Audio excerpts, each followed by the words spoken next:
the way the economy is moving, whether it's electric vehicles, whether it's digital platforms, whether it's electronics manufacturing, right?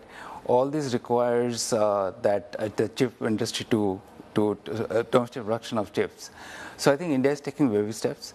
They're starting with the OSAT assembling and testing part, and their big investments announced.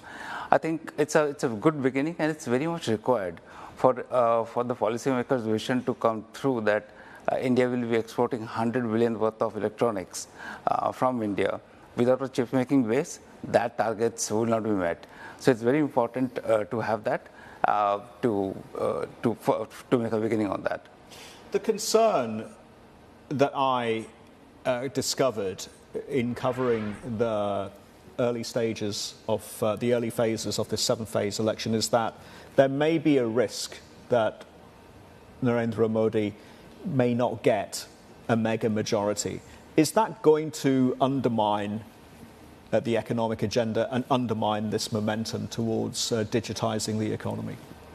Sure. I think digitizing economy is a separate lever. I think digitizing economy, formalizing the economy was actually started in 2011. Of course, PM Modi has accelerated the process. But now digital identity, the formal economy is very well in the motion. That cannot be reversed. However, I think two policy choices I think this government has very decisively made. One was in favor of fiscal consolidation. So therefore, the fiscal deficit down from 9% in 2021 to 5% this year.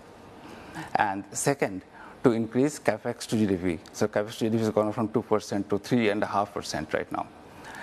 So these are two very deliberate policy choices made by this government.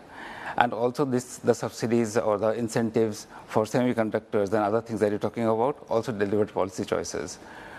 Should this policy making become, there is some sort of issue with not getting majority, of course, there could be some volatility around that. But our best case remains that they may not get mega majority, but the current administration's policy should continue.